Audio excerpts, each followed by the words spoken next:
बोलिए शंकर भगवान की जय।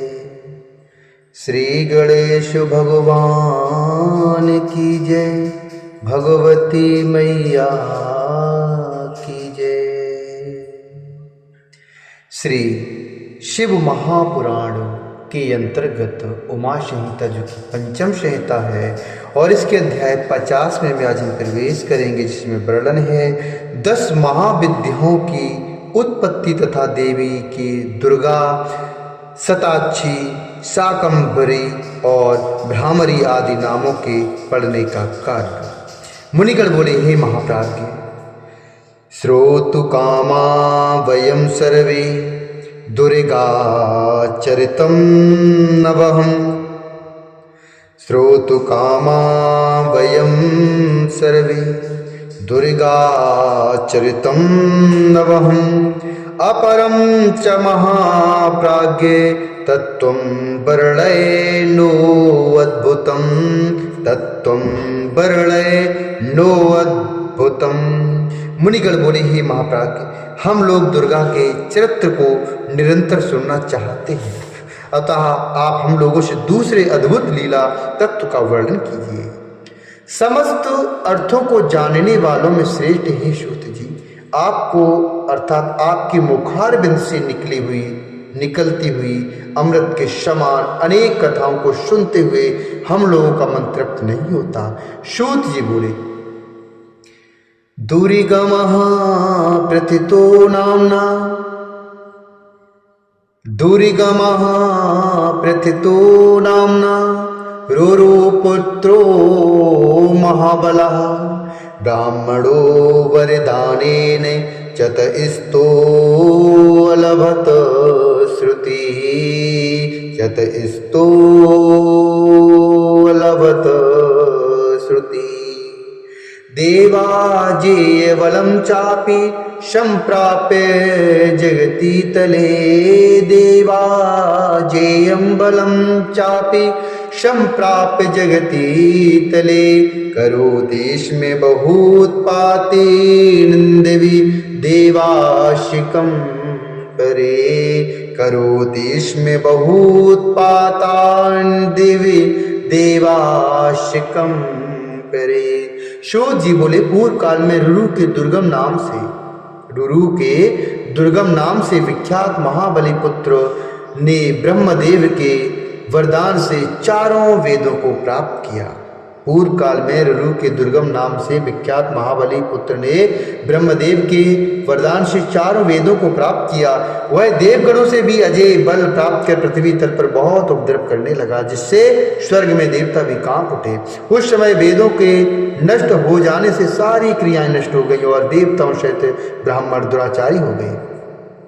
उस समय ना तो कहीं दान किया जाता था, ना उग्र तपस्या की जाती थी, ना यज्ञ होता था और ना हवन ही होता था। उससे पृथ्वी पर 100 वर्ष की अनावृष्टि हुई।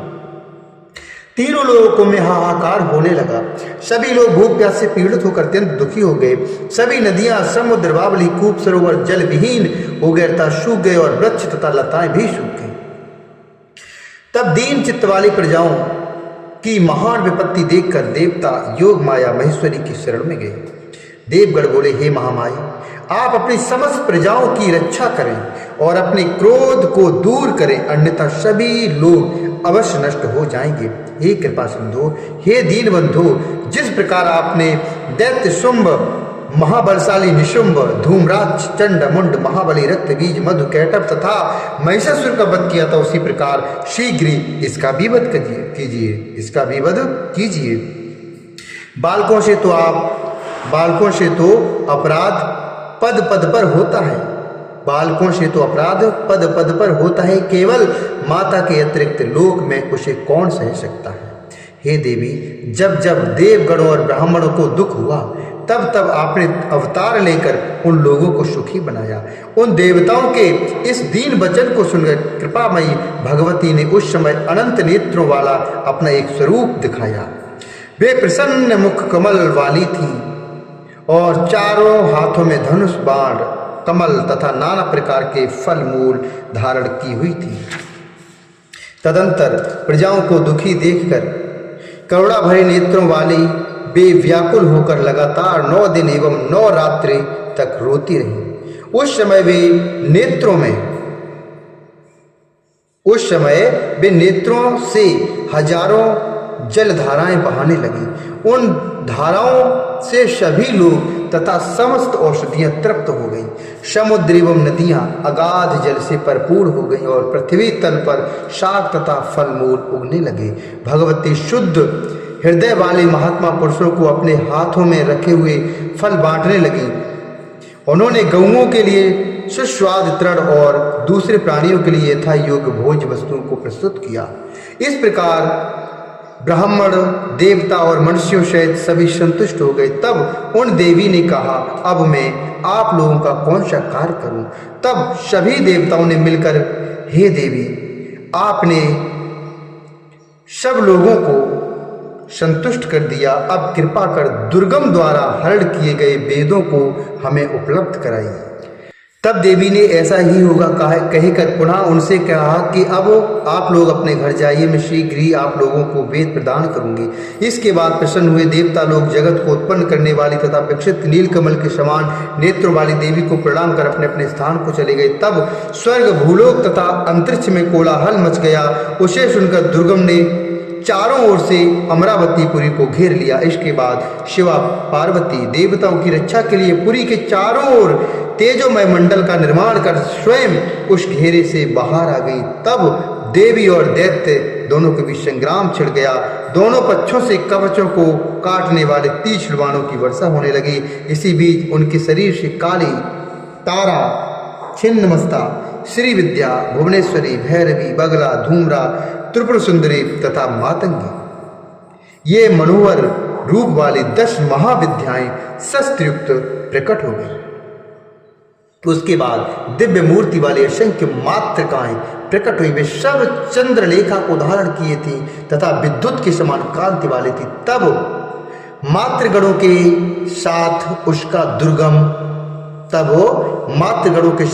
दुर्गम का भयंकर संग्राम होने लगा। उन देवियों ने रुरुपुत्र दुर्गम की 100 अचौहड़ी सेना नष्ट कर दी। तब उन्होंने